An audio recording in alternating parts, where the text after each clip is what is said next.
بسم الله الرحمن الرحيم.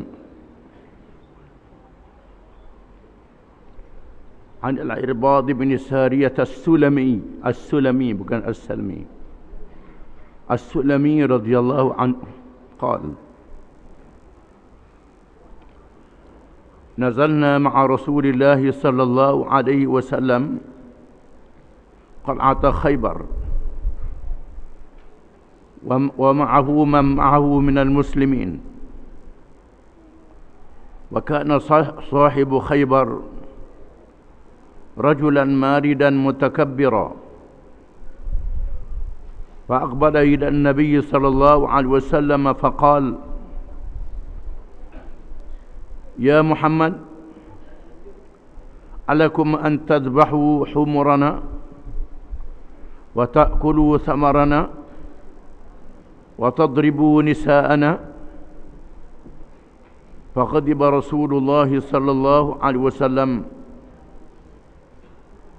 وقال: يا ابن عوف، اركب فرسك ثم نادي أن الجنة لا تحل إلا لمؤمن، وأن اجتمعوا للصلاة، فاجتمعوا ثم صلى بهم، ثم قام فقال: أيحسب أحدكم متكئا على أريكته قد يظن أن الله تعالى لم يحرم شيئا إلا ما في القرآن، ألا إني والله لقد وعظت وأمرت ونهيت عن أشياء إنها لمثل القرآن أو أكثر، وأن الله تعالى لم يحل لكم أن تدخلوا بيوت أهل الكتاب إلا بإذن، ولا ضرب نسائهم ولا أكل ثمارهم إذا أعطوا الذي عليهم. Artinya, dari Al-Irbad bin Sariyah As-Sulami radhiyallahu anhu, katanya, kami berhenti bersama-sama Rasulullah sallallahu alaihi wasallam di kota Khaybar. Bersama-samanya orang-orang Islam, yakni para sahabat radhiyallahu anhum. Dan ketua Khaybar adalah seorang yang angkuh dan sombong. Lalu dia menghadap Nabi SAW dan berkata, wahai Muhammad, adakah kamu berhak menyembelih keledai-keledai kami, memakan buah-buahan kami, menawan perempuan-perempuan kami? Maka murkalah Rasulullah sallallahu alaihi wasallam dan dia bersabda, wahai Ibn Auf, tungganglah kudamu, kemudian serukan bahawa sesungguhnya syurga itu tidak halal malaikat untuk orang yang beriman, dan supaya mereka berkumpul untuk bersembahyang. Kemudian mereka pun berkumpul dan bersembahyang. Seterusnya Rasulullah SAW bangun dan berucap, adakah seseorang itu menganggap ketika dia sedang bersandar pada bangkunya, sesungguhnya dia yakin bahawa Allah tidak mengharamkan sesuatu malaikat apa yang ada di dalam Al-Quran? Ingatlah, sesungguhnya aku demi Allah telah memberi nasihat, memerintah dan menegah tentang sesuatu seperti yang ada di dalam Al-Quran, atau lebih banyak lagi. Dan sesungguhnya Allah Ta'ala tidak menghalalkan kamu masuk ke rumah ahli kitab melainkan dengan izin. Tidak boleh mengambil perempuan mereka, memakan sewenang-wenang buah-buahan mereka. Tidak boleh memukul, bukan mengambil.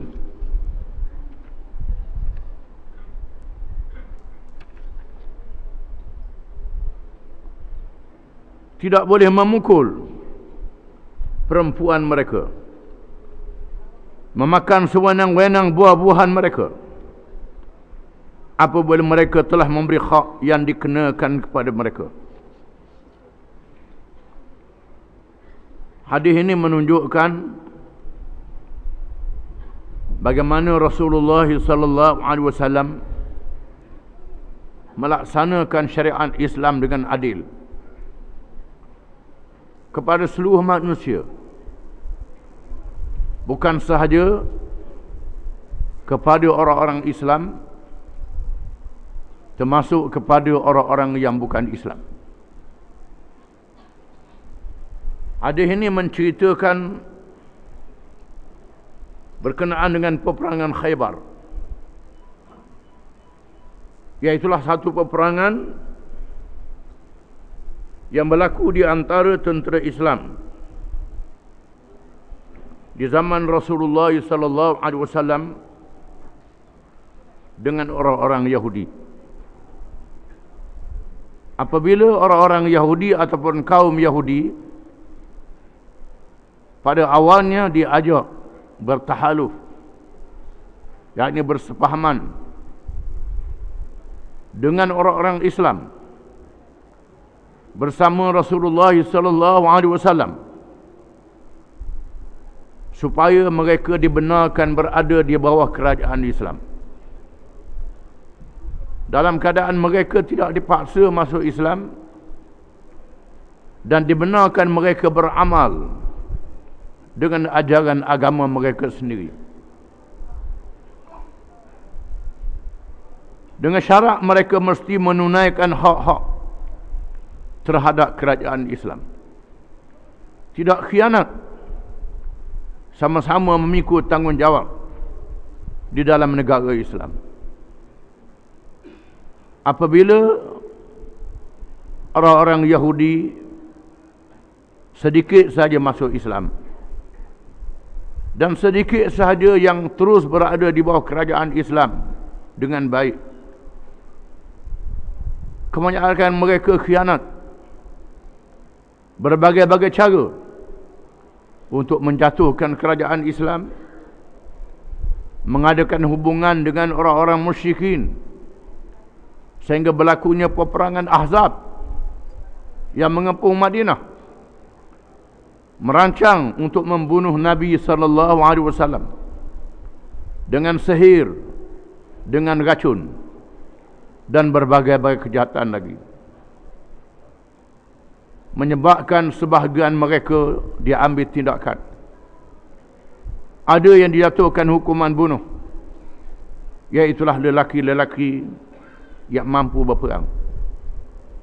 Sebahagian mereka dihalau, sebahagian mereka melarikan diri, dan mereka menawan Khaybar yang letaknya di utara Madinah, jalan ke Tabuk, ke Jordan. Mereka mendirikan kota yang berlapis-lapis di Khaybar dan menjadi bahaya kepada Islam.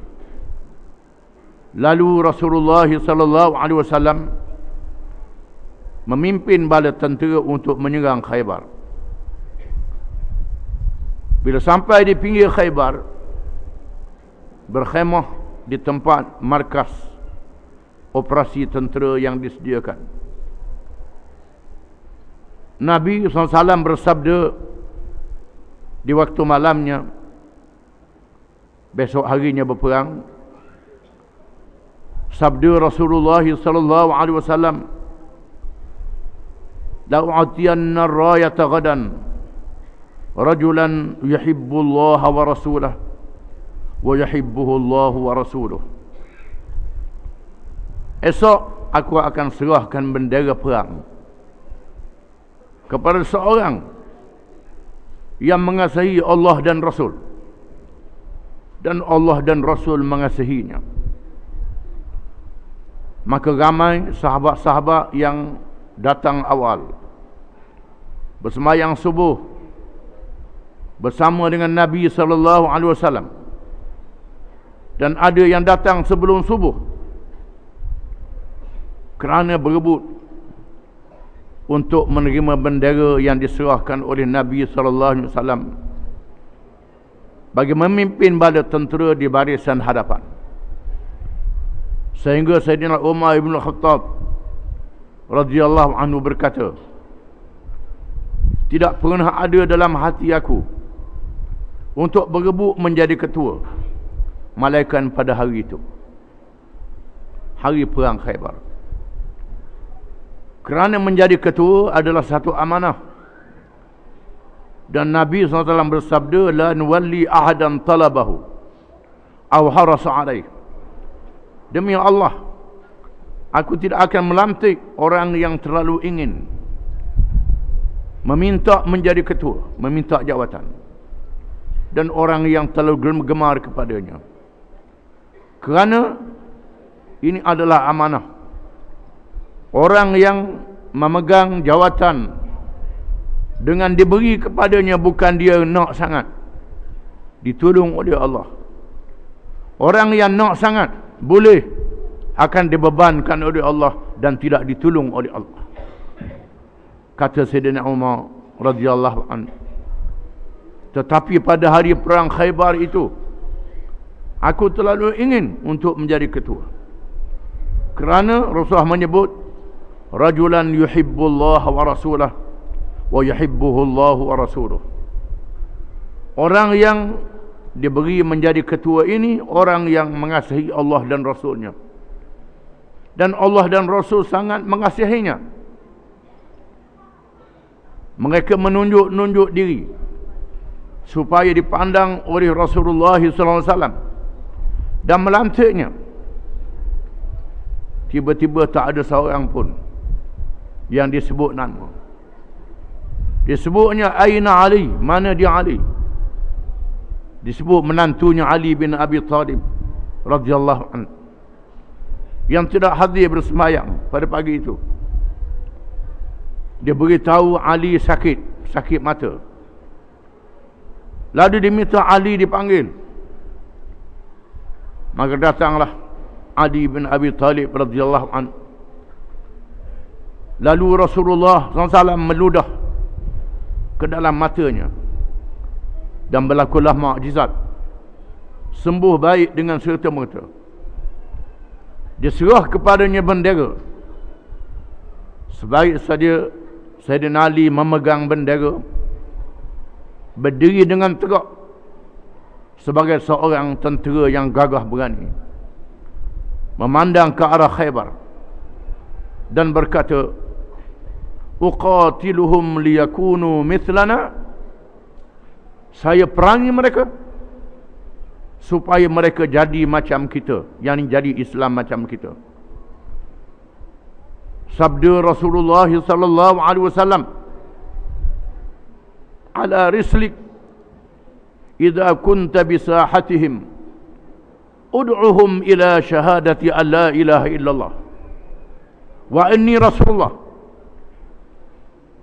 wa ma yajibu alaihi min al-haq la an yahdiyallahu bika rajulan wahida khairul laka min humrin na'am. Maknanya, jangan gopoh, jangan cepat sangat. Dengar dulu apa yang aku arahkan. Bila kamu sampai di medan mereka, yang pertama, ajak mereka kepada Islam. Bukan serang lagi. Ajak mereka dulu kepada Islam, supaya mereka mengucap dua kalimah syahadah, mengaku bahawa tidak ada Tuhan yang sebenar melainkan Allah, dan Muhammad itu Rasulullah, dan hak yang wajib mereka tunaikan bila menjadi seorang Islam. Demi sesungguhnya kejayaanmu menjadikan seseorang itu mendapat petunjuk sehingga menjadi Islam, lebih baik daripada humrin na'am, iaitulah binatang unta yang berwarna merah, merupakan kenderaan yang paling mahal harganya. Kamu berjaya pujuk orang masuk Islam, orang yang jahat jadi baik, lebih baik daripada kenderaan yang paling mahal harganya. Jangan serang lagi. Kerana kamu berjaya pujuk orang terima Islam, lebih baik daripada bunuh dia. Kalau bunuh dia habis itu saja. Jasana hadis mengatakan, man sanna sunnatan hasanatan falahu ajruha wa ajru man amila biha. Barang siapa yang menunjukkan jalan yang baik kepada seseorang, dia dapat pahala, dan pahala orang yang ikut perkara yang baik itu sehingga hari kiamat. Begitulah orang yang menunjukkan jalan yang jahat. Orang jadi jahat, dia berdosa, dan dia akan menerima padahnya sehingga hari kiamat. Menunjukkan bahawa kejayaan kita pujuk orang itu jadi Islam. Kita dapat pahala masa pujuk itu. Dia masuk Islam, kita dapat pahala. Dia boleh hanuk zuriat keturunan, dia ajak orang lain masuk Islam, sehingga sepanjang keturunan dan zuriat dapat pahala sepanjang-panjangnya. Di sinilah kelebihan Nabi kita Muhammad sallallahu alaihi wasallam daripada nabi-nabi yang lain sebelum daripadanya. Kerana umatnya ramai, kerana umatnya berjaya mengajak orang lain masuk Islam, mengajak orang yang jahat jadi baik, mendapat pahala berpanjangan. Kalau terpaksa berperang, matilah musuh itu, habis itu saja, sekadar itu saja. Balik kepada peperangan Khaybar. Maka berlakulah peperangan Khaybar, sehingga memakan masa beberapa hari, dan tentera Islam berjaya menawan Khaybar, menawan kotanya. Sebahagian penduduk Yahudi dibunuh dalam peperangan. Ada tawanan di mana salah seorang pemimpin Yahudi yang ditawan dengan sombong menyatakan kepada Nabi sallallahu alaihi wasallam, mencela Nabi seolah-olah Nabi nak bunuh binatang-binatang, nak menjadikan perempuan-perempuan Yahudi Khaybar hamba-hamba abdi yang dipukul. Zalimnya Islam ni. Islam ni zalim bila sudah menang. Tidak, Islam tidak zalim.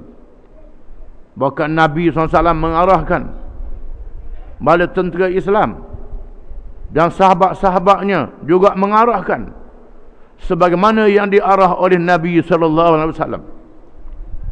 Uqtulu fi sabilillah,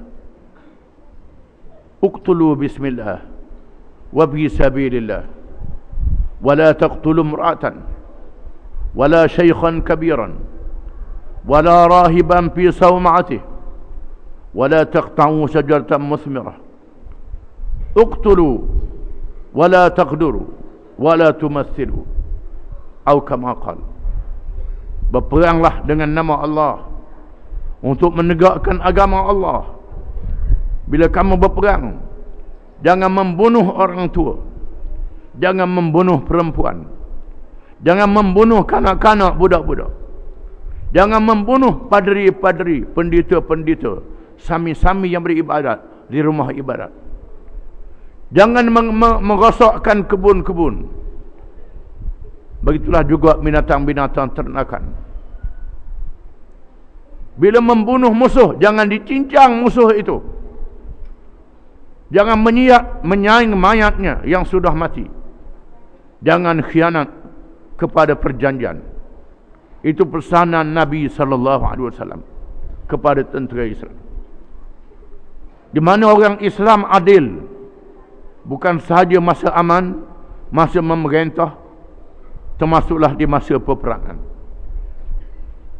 Hadis ini menunjukkan bagaimana Nabi SAW mengarahkan tentera Islam tidak boleh masuk ke dalam rumah ahli kitab, orang-orang Yahudi dan Kristian, melainkan dengan minta izin dulu, ada adab. Jangan memukul perempuan-perempuan mereka, jangan merosak kebun-kebun buahan mereka. Beri hak yang wajib ditunaikan selagi mereka menunaikan kewajipan sebagai rakyat. Hendaklah berlaku adil terhadap mereka.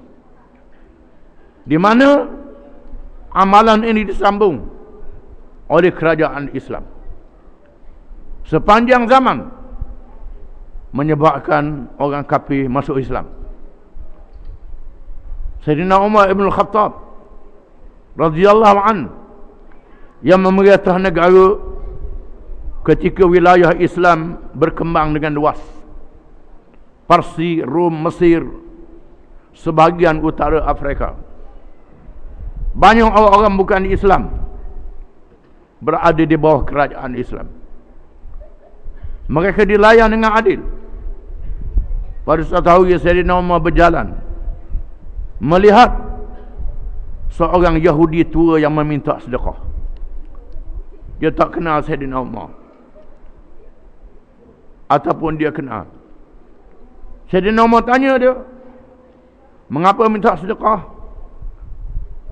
Dia kata, nak buat kerja tak boleh. Masa muda dia ambil cukai, dia ambil jizyah. Bila tua dia biarkan. Sayyidina Umar membawa Yahudi tua itu ke pejabat Baitul Mal dan memerintah supaya disenaraikan namanya, diberi bantuan kepadanya sehingga dia mati. Diberi bantuan kepada orang-orang tua, bukan saja orang Islam, termasuk orang yang bukan Islam. Orang-orang tua yang fakir, yang miskin, yang tidak boleh bekerja lagi, yang tidak ada harta. Zaman Sayyidina Ali karramallahu wajhah, kisah yang terkenal yang acak kali kita sebut, tak apa kita ulang menyebutnya. Bagaimana Sayyidina Ali yang hilang baju rantai, merupakan barang yang berharga di zaman itu. Tiba-tiba dia melihat, dia tengok baju rantainya dibawa oleh seorang Yahudi. Lalu dibawa Yahudi itu ke mahkamah kerana mengatakan baju rantai itu dia punya, hak dia, dicuri oleh Yahudi. Dibicarakan di hadapan Shuraih Al-Kandi, seorang pemuda yang dilantik menjadi hakim sejak zaman Sayyidina Umar, Sayyidina Osman, dan terus di zaman Sayyidina Ali radhiyallahu anhum. Dia bukan seorang sahabat, dia seorang muda yang berilmu, seorang yang berani, yang alim. Diletakkan Sayyidina Ali dan Yahudi di hadapan hakim Shuraih Al-Kandi. Shuraih berkata, Al-Bayyinah, Al-Bayyinah, Al-Bayyinah. Mana dia saksi? Wahai Amirul Mukminin, tuduh orang Yahudi ini mencuri, mana dia saksi? Sayyidina Ali kata, tak ada saksi. Saya kenal baju rantai ini kepunyaan saya. Baju rantai ialah baju yang dibuat daripada besi rantai, dipakai dalam perang supaya tak ditembusi oleh senjata. Sayyidina Ali pun pakai baju rata juga, bukan beramal dengan minyak panah, pakai baju rata. Nabi pun pakai baju rata dedar. Itu dia, bukan pakai minyak panah japi-japi begitu saja. Ini kena faham. Lalu tak boleh mengadakan saksi. Lalu Al-Shuraih mengambil peluang menyerahkan baju rantai kepada Yahudi. Yahudi mengambilnya baju rantai itu. Setelah keluar daripada mahkamah, Yahudi berpaling kepada Sayyidina Ali, ambillah, ini kepunyaan tuan. Saya ambil ketika jatuh daripada kuda tuan. Baju ini sangkut di atas kuda Sayyidina Ali terjatuh, saya pungut, saya ambil. Ini kepunyaan tuan. Apa yang saya buat ni saya nak tengok saja.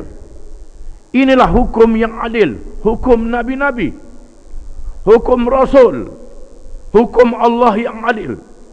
Dan Yahudi itu mengucap dua kalimah syahadah, asyhadu an la ilaha illallah wa asyhadu anna Muhammadar Rasulullah. Ini dia kerajaan Islam di zaman kerajaan Osmaniyah. Sultan Muhammad Al-Fatih yang membuka Istanbul, dahulunya Konstantinopel, Konstantinia, ditawan oleh tentera Islam. Bukan zaman Nabi, bukan zaman sahabat.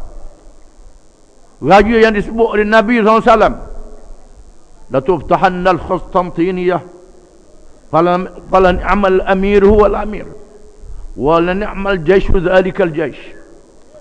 Kota Konstantinia, Konstantinopel akan dibuka oleh Islam. Sebaik raja ialah raja yang berjaya menawannya, dan sebaik bala tentera yang berjaya menawannya. Maka sejak zaman Sayyidina Osman, diusahakan untuk menawan Konstantinopel, tidak berjaya. Zaman kerajaan Umayyah, zaman Muawiyah, zaman kemudian tak berjaya. Zaman kerajaan Abbasiyah tak berjaya. Sehingga Allah Ta'ala mengurniakan kepada Sultan Muhammad Al-Fatih, Sultan kerajaan Utsmaniyah, yang telah berjaya menawan Konstantinopel. Ditukar kepada nama Istanbul, kemudian jadi Istanbul. Asalnya Istanbul, jadi Istanbul. Kerana pelak sebut Istanbul. Sultan Al-Fatih pernah bertelengkah dengan seorang Kristian, seorang yang bukan Islam. Lalu dipukulnya orang Kristian itu kerana tak dapat menahan kemarahannya. Lalu Kristian itu bawa ke mahkamah, dibicarakan di mahkamah. Hakim membuat keputusan, Sultan salah. Sultan mesti dihukum.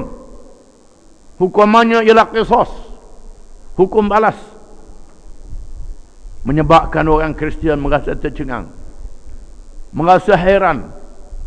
Bagaimana raja boleh dihukum oleh hakim yang dilantik oleh dia? Inilah dia adilnya Islam.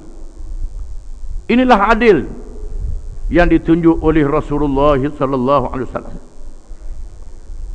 Dalam satu kisah lagi dari Abdullah bin Salam radhiyallahu anhu, katanya, manakala Allah menghendaki hidayahnya kepada Zaid bin Sa'nah radhiyallahu anhu yang berasal dari seorang Yahudi, dia telah menegaskan.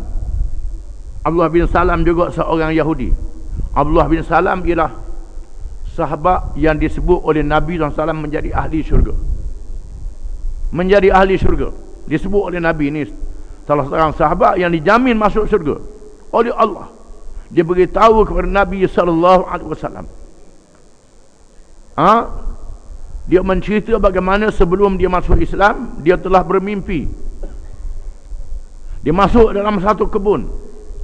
Ada tiang berdiri tegak di kebun itu, dan ada simpulan tali di atasnya. Lalu seorang mengatakan, naik. Dia nak naik tak mampu. Lalu ditolak naik dan dia sampai ke hujung tiang. Berpegang dengan simpulan, dia berpegang simpulan tali itu dengan kemas, kemudian terkejut dalam keadaan dia menggenggam tangannya. Lalu setelah dia masuk Islam, dia cerita kepada Nabi SAW. Lalu Nabi mentakbirkan mimpinya.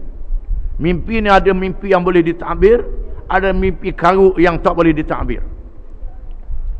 Lalu Nabi kata, kebun itu ialah kebun Islam. Kebun ialah Islam. Tiang ialah tiang agama Islam.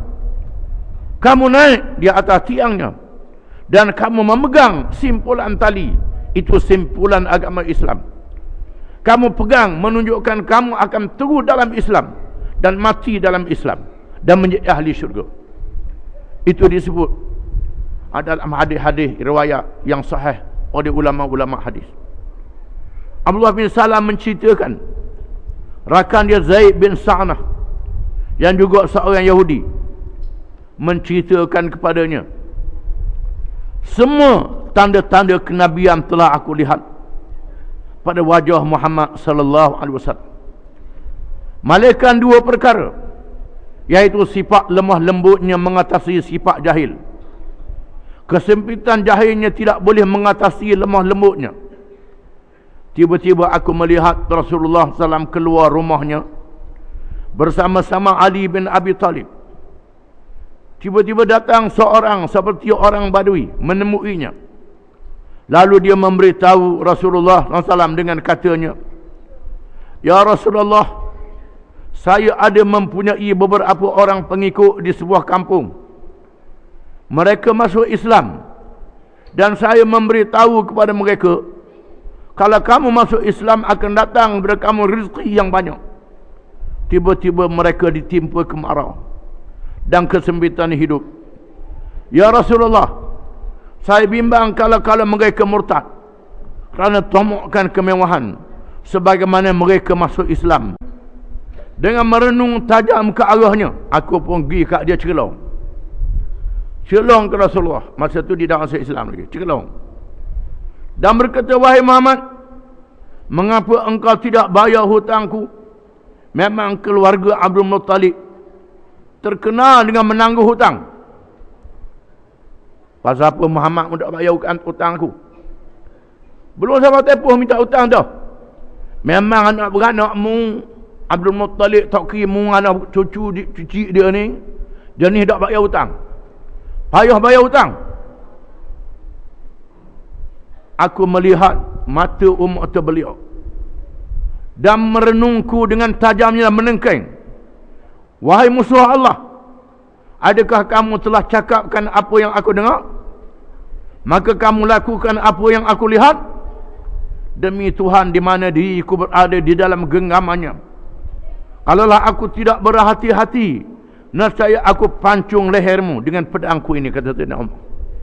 Nak pancung selalu, nak tetok dengan pedang. Rasulullah SAW memerhati kepadaku dengan tenang. Rasulullah ada tahu itu tenang.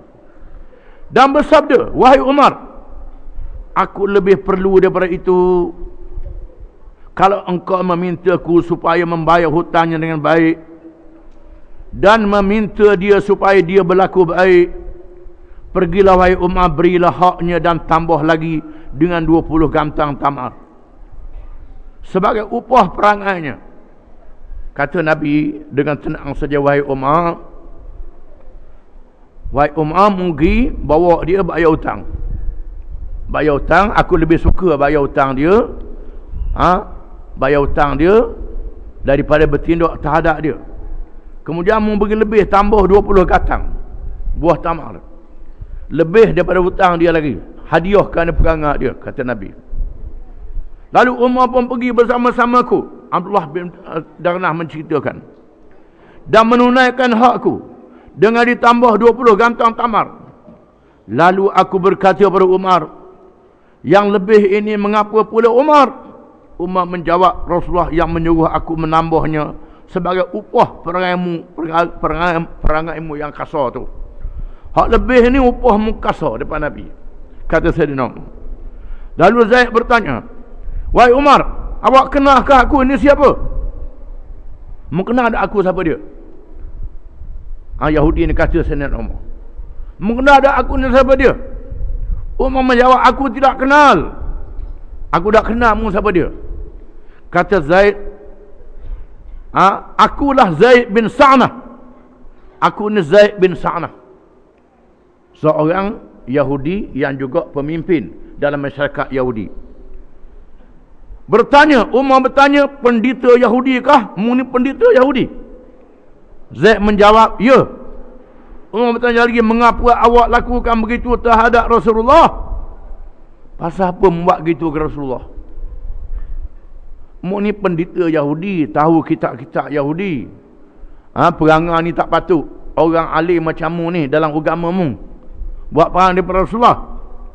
Zaid menjawab, "Wahai Umar, semua tanda kenabian aku lihat pada wajah Rasulullah SAW malaikat dua perkara. Tanda-tanda kenabian yang aku baca dalam Taurah, baca dalam kitab agama Yahudi, ada pada diri Nabi SAW malaikat dua perkara yang boleh aku tengok lagi. iaitu sifat lemah lembutnya mengatasi sifat jahil, dan kesempitan jahilnya tidak boleh mengatasi sifat lemah lembutnya. Dan aku mengujinya, aku buat atau aku nak uji dia, sifat ni ada tak dalam diri dia. Aku nak uji, aku malukan dia di tengah orang ramai, supaya dia malu tengah orang ramai, nak tengok dia marah tak ke aku. Dan aku naik saksi, wahai Umar, sesungguhnya aku redha Islam menjadi agamaku dan Muhammad sebagai Nabi, dan aku jadikanmu sebagai saksi bahawa separuh hartaku untuk umat Muhammad sallallahu alaihi wasallam. Dia orang kaya, dia orang kaya. Separuh harta aku hadiah pada umat Muhammad sallallahu alaihi wasallam, aku nak wakaf. Umar berkata, katalah sebahagian daripada umat Muhammad, kerana engkau tidak dapat memenuhi semua mereka. Dan semua umat Muhammad ramai sangat sampai hari kiamat, kata Sayyidina Umar. Sebahagian daripada mereka. Kemudian Umar dan Zaid bersama-sama menemui Rasulullah SAW. Apabila menghadapnya, Zaid terus mengucap, asyhadu an la ilaha illallah wa asyhadu anna Muhammadan abduhu wa rasuluh. Aku bersaksi bahawa sesungguhnya tidak ada Tuhan yang sebenar melainkan Allah, dan aku naik saksi bahawa sesungguhnya Muhammad itu hambanya dan rasulnya. Dia terus beriman dan bermubai'ah kepada Rasulullah SAW dan berjihad bersama-samanya dan meninggal dunia di masa peperangan Tabuk dalam keadaan terus mara ke depan dan tidak pernah mundur. Ini ialah Zaid bin Sa'nah radhiyallahu anhu. Itulah sebahagian daripada contoh bagaimana Rasulullah sallallahu alaihi wasallam amanah dalam menegakkan hukum Allah dengan adilnya, walaupun terhadap dirinya, keluarganya dan para sahabatnya. 5 contoh tersebut di atas memberi gambaran yang nyata yang tidak boleh ditokok tambah sedikit pun dalam melaksanakan perintah Allah Subhanahu wa ta'ala. Dan Rasulullah SAW menjadi orang yang pertama dan utama dalam melaksanakannya, bahkan dalam semua perintah yang terkandung di dalam 30 juzuk Al-Quran. Wallahu a'lam.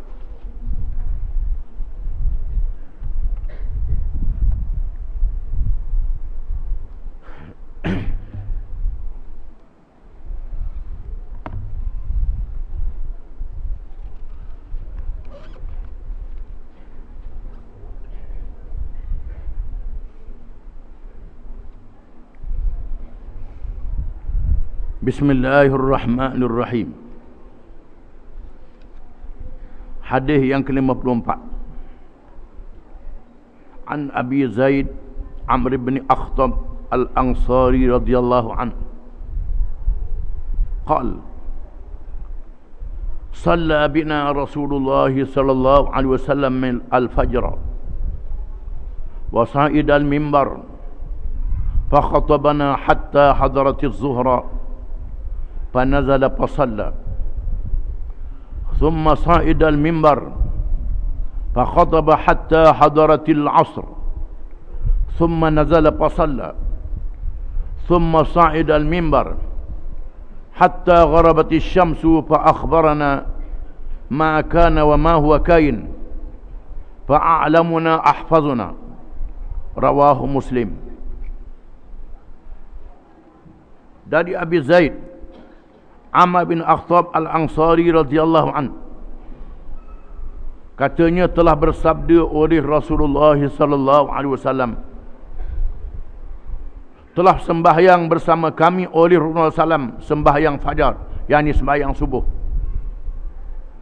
Katanya, kata Abi Zaid Amr bin Akhtab, Rasulullah SAW telah bersembahyang bersama kami sembahyang subuh, dan dia naik di atas mimbar lalu menyampaikan khutbah, menyampaikan ucapan sehingga masuk waktu zuhur, lalu dia turun sembahyang, kemudian naik mimbar pula lalu menyampaikan khutbah, kemudian masuk waktu asar, kemudian dia turun lalu dia bersembahyang, kemudian naik mimbar sehingga jatuh matahari. Maka dia memberitahu kepada kami apa yang telah berlaku, apa yang akan berlaku. Maka yang paling alim di kalangan kami ialah yang paling ingat. Yang paling ingat hadis riwayat Muslim. Hadis ini menunjukkan bagaimana kesungguhan Rasulullah SAW dalam mengajar, dalam menyampaikan ilmu kepada umat, khusus pada sahabat-sahabat yang hidup semasa dengannya. Menceritakan bagaimana pernah sampai satu hari sudah semai subuh naik atas mimbar menyampaikan khutbah. Kita orang Melayu kalau khutbah ni maya jemaah, maya raya je khutbah. Khutbah itu orang Melayu. Khutbah lah. Khutbah dalam bahasa Arab. Maknanya dalam bahasa Melayu ceramah. Bersyarah itu makna khutbah. Kita disuruh sekurang-kurangnya wajib kena mendengar khutbah, mendengar ceramah seminggu sekali pada hari Jumaat. 2 khutbah yang terkenal. Khutbah tu ceramah lah. Tapi orang Melayu khutbah, ceramah lain. Khutbah dengan ceramah ni lain. Khutbah dalam bahasa Arab, ceramah dalam bahasa Melayu. Macam orang Melayu ke Mekah lah, Bukit Jabal Uhud. Jabal tu makna bukit, Uhud tu nama bukit. Bukit Jabal tu bukit dah, Bukit Jabal Uhud, bukit Uhud, 2 kali sebut bukit. Kan tak tahu makna dia. Itulah makna khutbah. Khutbah ni ceramah. Hadis ni menunjukkan bagaimana Nabi SAW menyampaikan ceramah ataupun kuliah yang panjang. Pernah satu masa sudah maya subuh, terus menyampaikan khutbah. Duduk atas mimbar. Kalau kita pelik lah, khutbah lepas subuh ni khutbah apa ni? Ini hadis riwayat Muslim. Yang dimaksudkan di sini bukan khutbah jemaat, bukan ceramah jemaat yang wajib. Ini ceramah harian. Pernah satu masa kerana nak beritahu benda yang panjang, Nabi naik atas mimbar menyampaikan khutbah lepas maya subuh. Tak berhenti masuk zuhur. Berhenti sembahyang zuhur. Sembahyang zuhur naik atas mimbar pula menyampaikan ucapan khutbah dia. Masuk waktu asar. Sudah sembahyang asar, naik atas mimbar pula sambung menyampaikan ucapan dia sehingga jatuh matahari. Panjangnya ucapan dia penuh. Ucapan itu menceritakan tentang umat-umat zaman dulu. Umat-umat Nabi-Nabi zaman dahulu dan kaum yang melawan Nabi-Nabi zaman dahulu yang dibinasakan oleh Allah. Nabi-Nabi dan pengikut-pengikutnya yang diberi pertolongan oleh Allah, yang membawa ajaran Allah. Sudah tentulah panjang ceritanya. Cerita Nabi zaman dahulu, umat zaman dulu, dan menceritakan perkara yang akan datang berlaku. Perkara yang akan datang berlaku. Perkara yang akan berlaku di atas dunia. Benda yang berlaku di atas dunia, Nabi cerita. Nabi ini bukan ahli nujum. Dia beritahu apa yang beritahu oleh Allah kepadanya. Apa yang Allah beritahu, maka Nabi beritahu. Ini dia. Banyak hadis-hadis yang diriwayatkan. Maka kata Abi Zaid bin Amr bin Akhtab, orang yang paling alim ialah orang yang paling ingat. Orang yang kuat ingatan dia ni paling alim. Orang yang tak ingat, jawab dia dah alim lah, dia dengar saja je. Masa tu ketah tak ada, kalang tak ada, jarang sangat. Tak banyak kalamnya, tak banyak ketah. Ketah tak ada langsung, pakai belulang. Pakai tulang saja untuk ditulis. Kulit kayu, maka mana ada kulit kayu negeri Arab? Payah. Adanya belulang. Mereka yang kuat ingatan, banyak ilmu dia. Macam Abu Hurairah, ingatan dia kuat. Aisyah radhiyallahu anha, ingatannya kuat. Banyak sahabat-sahabat yang ingatannya kuat. Ada kalangan sahabat, bukan kalangan ulama-ulama yang kemudian Yang ingatan mereka kuat, Tuhan beri. Dengar sekali ingat lalu macam tape recorder. Benda yang panjang pun boleh ingat. Bukan saja hafal Quran, 30 juzuk Quran ingat. Termasuklah hadis-hadis Nabi ratus ribu pun ingat. Ini kurnia Allah kepada sesiapa yang dia kehendaki. Ada orang ingat ingat ni, maka capulah jadi banyak hadis itu. Oleh kerana daripada subuh sampai asar dah tentulah banyak. Maka banyaklah hadis-hadisnya. Ada sahabat ni ingat sebahagian, ingat ni sebahagian, maka dikumpulkan hadis itu jadi ribu-ribu hadis. Banyaklah ilmu Islam. Umat zaman dulu, Nabi Adam, Nabi Nuh, Nabi Idris, Nabi Ibrahim, Nabi Musa, Nabi Isa, Daud, Sulaiman, Nabi Isa, cerita Ashabul Ukhdud, Ahlul Kahfi. Ini umat zaman dulu yang disebut sebahagiannya dalam Taurah, dalam Injil, dalam kitab-kitab zaman dulu menandakan Nabi Muhammad SAW adalah Rasul yang sebenar, Nabi yang sebenar, cerita benar sungguh. Benda yang akan datang hari kiamat, hak kita dah nampak lagi. Hak kita dah nampak lagi. Antara benda yang zaman Nabi dah tengok, zaman kita tengok. Hadis riwayat Ibnu Majah, Nabi bersabda, "Sata'ti 'alan nas sanawatun khadda'ah yusaddaqu fiha al-kadhib wa yukadzabu fiha as-sadiq wa yukhanu fiha al-amin wa yu'tamanu fiha al-kha'in wa yatakallamu fiha ar-rawabidah." Nabi kata akan tiba di akhir zaman kelak tahun-tahun yang menggoda. Hadis riwayat Ibnu Majah.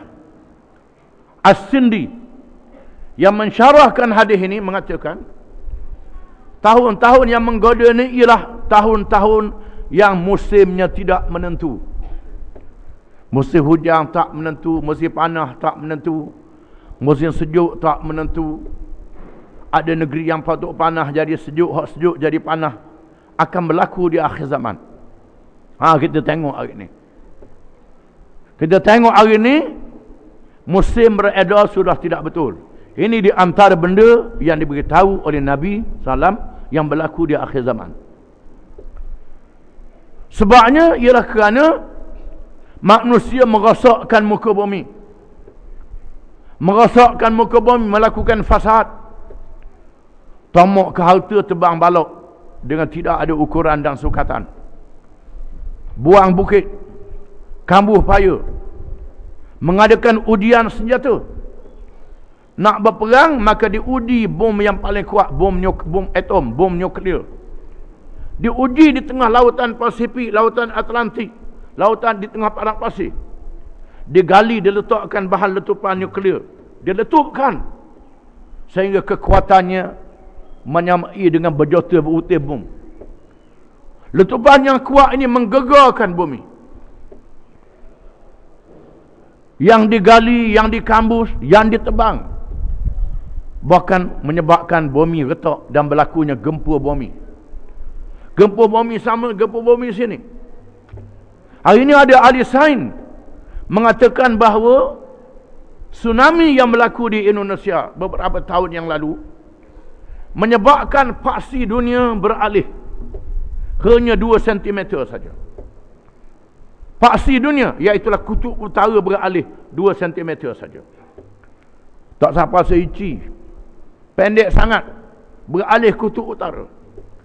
Tetapi kutub utara yang beralih tu berapa ribu kilometer dengan kita. Maka dia akan jadi berapa ratus, berapa ribu lagi teralih. Menyebabkan pusingan dunia menjadi tidak menentu. Kawasan sejuk boleh jadi panas, panas boleh jadi sejuk. Ini dia sanawatun khadda'ah, tahun-tahun yang menggoda. Tahun-tahun yang menggoda, tahun-tahun yang musimnya tak tertuhara, tak tertuhara. Ini di antara perkara yang disebut oleh Nabi SAW. Orang yang benar dianggap bohong.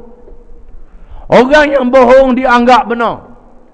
Orang yang amanah dikhianat. Orang yang pengkhianat dia beri amanah. Orang yang bodoh bercakap. Yang bodoh, yang jahil bercakap. Lalu sahabat tanya, wa mar ruwaibidah? Ruwaibidah tu apa benda kami tak faham. Rasulullah kata, ruwaibidah ni ialah orang-orang yang bodoh bercakap dalam perkara yang besar. Orang yang bodoh bercakap dalam perkara yang besar. Habis bercakap belaka, kalimah Allah hak bodoh bercakap juga. Hak iman dan kufur hak bodoh bercakap juga. Hak jahil agama habis bercakap belaka. Ini adalah tanda-tanda akhir zaman. Inilah ucapan Nabi daripada subuh sampai ke asar, panjang ucapannya. Yang dikumpulkan oleh ulama-ulama dia dalam hadis-hadis yang banyak yang disebut dalam kitab hadis, perkara yang sudah lalu, betul. Perkara yang akan berlaku dalam dunia, berlaku sebahagian besarnya. Dan yang disebut lagi akan berlaku lagi. Perkara hari kiamat mesti berlaku. Maka kita kena percaya. Maka orang yang paling alim, yang paling ingat apa yang diucap oleh Nabi SAW. Maka ulama-ulama mengumpulkan hadis-hadis ini. Mana yang kuat ingatan, mana yang pelupa ditapis. Orang yang pelupa, hadis dia tak dipakai. Lemah hadis dia. Kalau orang pelupa ni dia sebut sama dengan orang yang kuat ingatan, maka hadis jadi hadis sahih. Kalau hak pelupa sebut tak ada dalil yang lain yang menguatkannya, hadis itu hadis lemah. Hadis-hadis palsu yang direka oleh orang, semua ditemui oleh para ulama di dalam kitab-kitab hadis. Inilah dia ilmu yang diwarisi dari Nabi SAW. Hadis yang ke-55, wa an Aisyah radhiyallahu anha qalat, qala an-nabiy sallallahu alaihi wasallam, man nadhara an yuti'a Allah falyuti'hu, wa man nadhara an ya'si Allah fala ya'sihi, rawahu al-Bukhari. Dari Aisyah radhiyallahu anha, katanya sabda Nabi sallallahu alaihi wasallam, sesiapa yang bernazar mentaati Allah, maka hendaklah mentaatinya. Dan sesiapa yang bernazar menderhaki Allah, maka jangan menderhakainya. Hadis riwayat Bukhari. Hadis ini menunjukkan bab nazar. Nazar dalam perkara yang taat. Kalau hak wajib tak payah nazar lah. Demi Allah, saya nak menazar kalau baik sakit ni nak mayang 5 waktu. Tak nazar pun tak apa. Kalau saya baik sakit, saya ada harta nak pergi Mekah, tak nazar. Hak tu benda hak bahasa dia dah. Saya nazar, tak boleh minum arak dah. Nazar apa? Benda hak wajib dah. Mu tak nazar pun tak boleh minum arak. Itu dia. Nazar perkara yang sunat jadi wajib. Bernazar nak sembelih, nak jamu, nak sembelih sembelih kambing, sembelih lembu, kurban, sembelih apa nak jamu orang. Nazar nak sedekah hak sunat jadi wajib kalau nazar. Nazar nak sembelih korban, maka jadi wajib kalau nazar tu. Nazar perkara yang haram, ini tak boleh haram juga. Ya Allah, ya Tuhanku, kalau aku baik sakit, aku menazar nak pergi rapok bank. Nazar nak rapok bank, nak rapok umur orang. Menazar nak akut dadah, itu nazar benda yang haram. Nazar yang haram, haram. Lagi dosa besarnya. Buat main-main dengan Allah Ta'ala. Tak boleh mempermain-mainkan Allah Ta'ala. Kadang-kadang bukan saja haram, jadi kafir pula. Mempersendakan Allah Ta'ala. Lagi berat. Mempermainkan Allah Ta'ala. Mana boleh buat main dengan Allah Ta'ala. Ini batas yang kita kena sedar. Nazar mesti ditunaikan. Yang wajib tetap wajib walaupun tak nazar. Yang sunat, yang harus jadi wajib kalau bernazar. Ini perkara yang mesti kita kena faham. Hadis yang ke-56. Wallahu a'lam.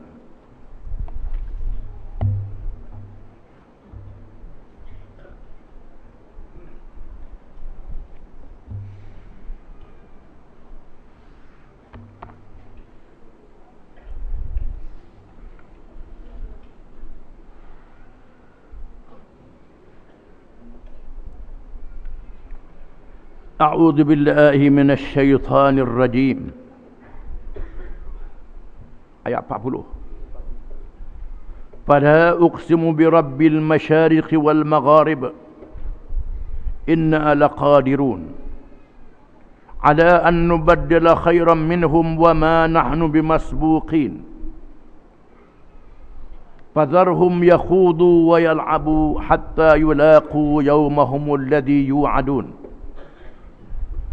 yawma yakhrujuna minal ajdathi sira'a كأنهم إلى نصب يوفضون خاشعة أبصارهم ترهقهم ذلة ذلك اليوم الذي كانوا يوعدون.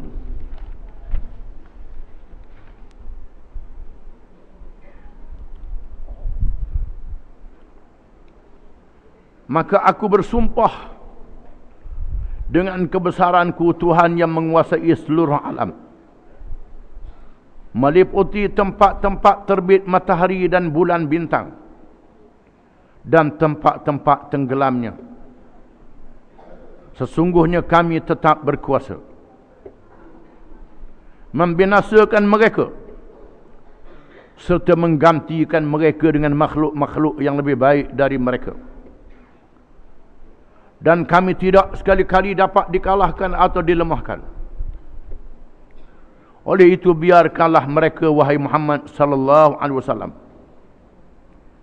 tenggelam dalam kesesatannya dan leka bermain-main dalam dunianya sehingga mereka menemui hari yang dijanjikan kepada mereka, yakni untuk menerima balasan, yaitu hari mereka segera keluar dari kubur masing-masing menuju kepada mahsyar dengan keadaan seolah-olah mereka berkejaran kepada berhala-berhala yang mereka sembah atau puja dahulu, sambil pandangan mereka menunduk ditimpa oleh kehinaan. Itulah hari yang telah dijanjikan kepada mereka.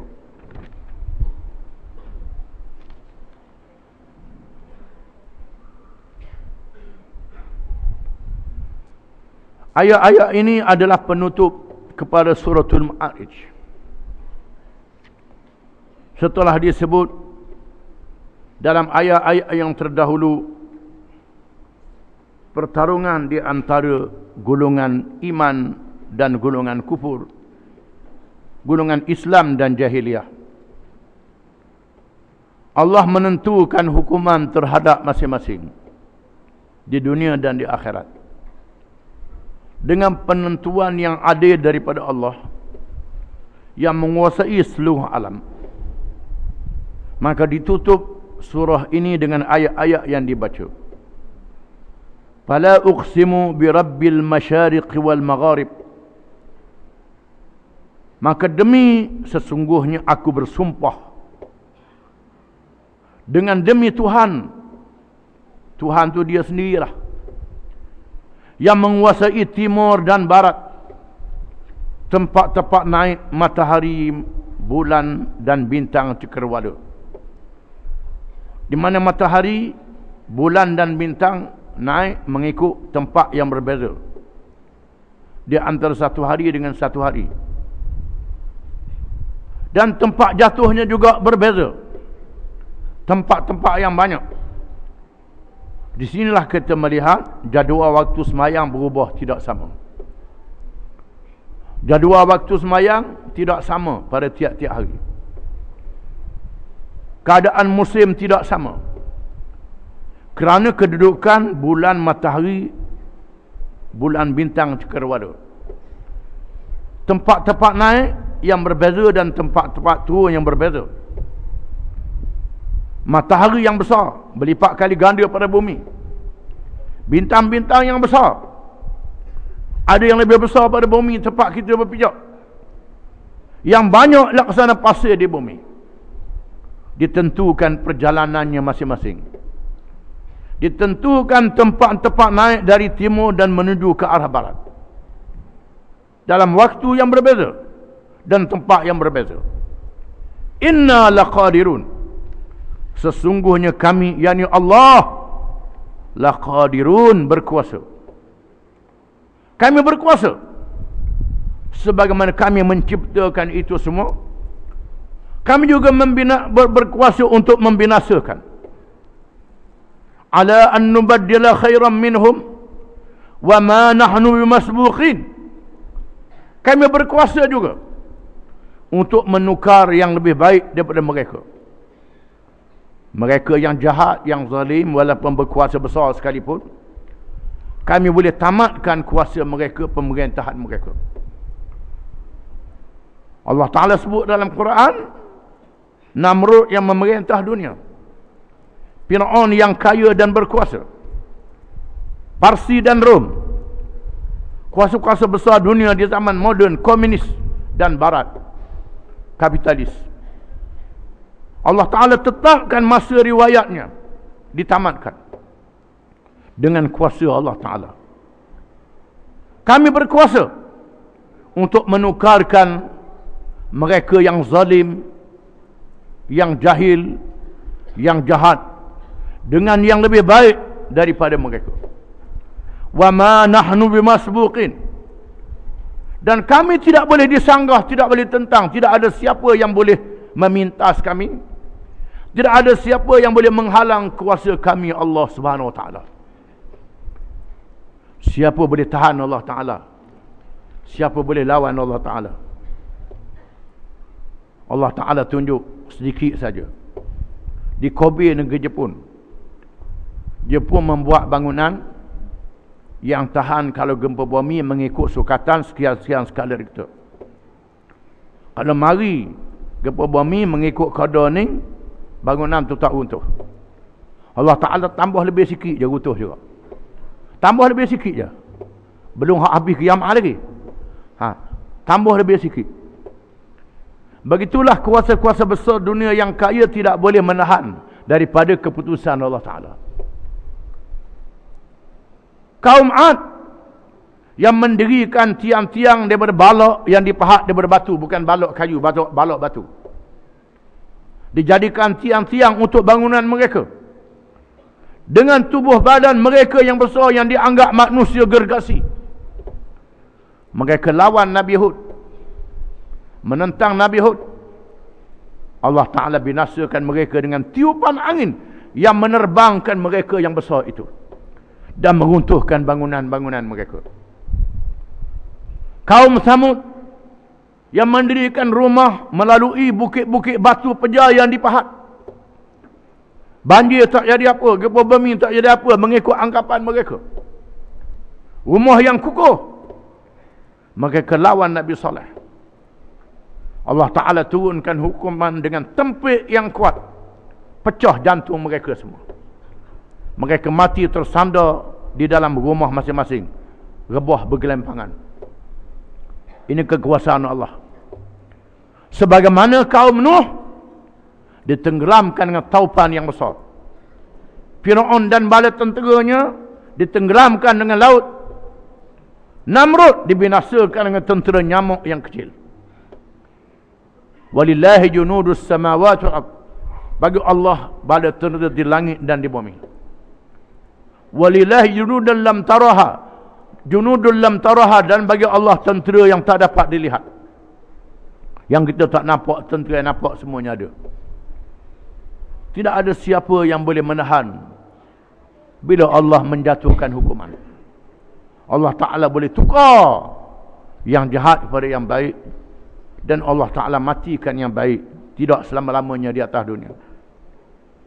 Fadarhum yakhudu wa yal'abu hatta yulaqu yawmul yawmahumul ladhi yu'adun. Maka biarkan mereka, wahai Muhammad. Jangan sedih, wahai Muhammad, kerana Nabi SAW sangat bersedih dengan apa yang ucapkan oleh kaumnya, mempersenda dan menghinakannya, mempermain-mainkannya. Para Nabi SAW adalah orang yang benar, orang yang amanah, orang yang baik, orang yang mereka percaya. Mereka kata bodoh, gila, bohong, jahat. Ini mereka yang tak kena mata hidung orang.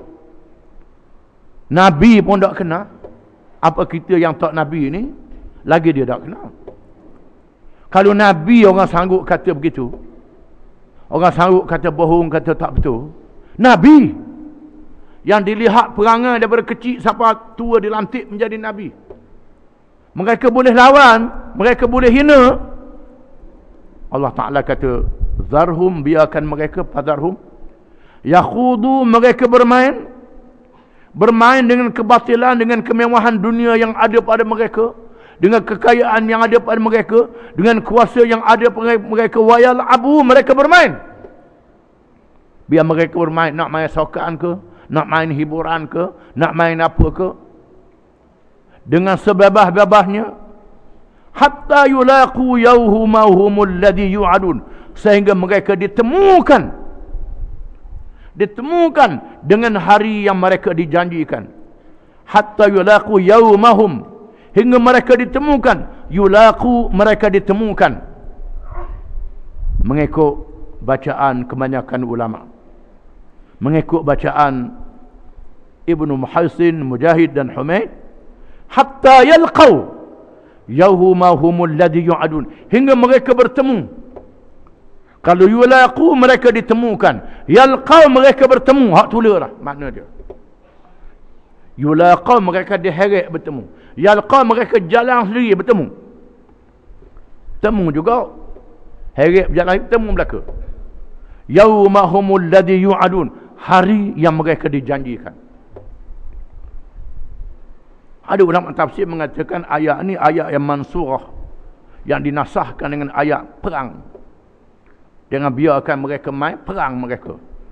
Ada ulama mengatakan begitu, tapi mengikut pendapat yang kuat, ini tidak dinasahkan. Tak dinasahkan, dalam keadaan yang berbeza. Ada masa kita sabar, ada masa kita perang mereka. Mengikut keadaan zaman dan keadaan suasana setempat masing-masing. Ini dia. Biarkan mereka berhibur, mereka bermain, hingga bertemu dengan hari yang mereka dijanjikan. Yauma yakhrujuna minal ajdathi sira'a, hari mereka keluar daripada kubur-kubur mereka dengan segera. Di antara hari yang dijanjikan itu ialah hari kiamat. Setelah siuk sangkakala yang pertama, siuk sangkakala yang kedua, mereka bangun daripada kubur masing-masing. Bangun daripada kubur, dimasukkan roh ke dalam jasad masing-masing, dihidupkan semula. Tiap-tiap manusia ada ajibuz zanab, iaitulah tulang yang halus sebesar biji sawi, yang duduk di bawah hujung tulang belakangnya, yang di bawah ini tidak hancur. Sebab mana kita tengok pohon-pohon yang kering, ada benih dia, butir dia yang kerah, turun hujan tumbuh balik. Begitulah manusia, Tuhan boleh hidupkan balik. Tuhan tunjuk pada kita pohon-pohon yang besar, benih dia tumbuh balik.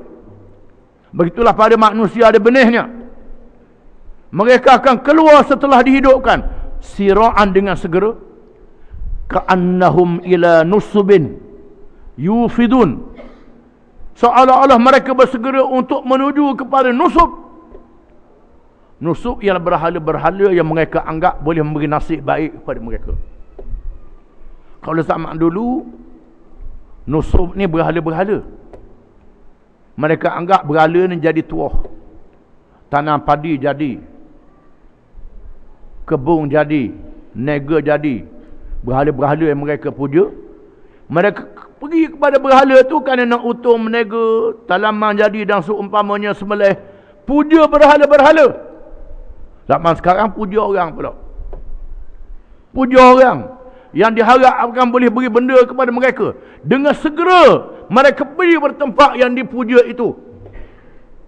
Berlari, derah, dengan kereta, dengan apa, tuju bertempat. Kalau duduk Kuala Lumpur lah, Putrajaya lah. Kuala Terengganu lah. Jabat mana, pergi derah-derah. Menganggap inilah orang yang membela nasib mereka, bukannya Allah Ta'ala. Mereka akan bersegera menuju ke tempat-tempat yang memberi nasib yang baik kepada mereka. Begitulah berlakunya pada hari kiamat. Perangai di atas dunia dia sama. Bangun dari kubur, Terus jalan dengan cepat. Pergi kepada mahsyar, bukan lagi ke pejabat, pergi kepada mahsyar. Kepada mahsyar, khasyi'atan absaruhum tarhaquhum dhillah. Dalam keadaan pandangan-pandangan mereka yang tunduk, tak berani nak celik luas. Atas dunia hari ni cerelong orang. Cerelong orang saja atas dunia hari ni. Ambil dah bakit pada kubur, tak berani nak cerelong dah. Dalam keadaan takut, mata yang takut, dalam keadaan hina yang melingkungi mereka, dalam keadaan yang hina. Zalikal yaumul ladzi kanu yu'adun. Itulah di hari yang mereka telah dijanjikan kepada mereka oleh nabi-nabi yang menyampaikan amaran kepada Allah, sekiranya mereka tak ikut Islam yang diturunkan oleh Allah. Di sinilah kita kena takut hari kiamat ni. Maka kita dia ajak ihdinas siratal mustaqim, tiap-tiap rakaat semayang, supaya ikut jalan yang Nabi ajar ni. Jangan ikut duduk jember, segera ke jalan yang lain daripada Nabi ajar. Kena segera pada jalan yang Nabi ajar, iaitulah as-sirat al-mustaqim, jalan yang lurus yang betul. Wallahu a'lam.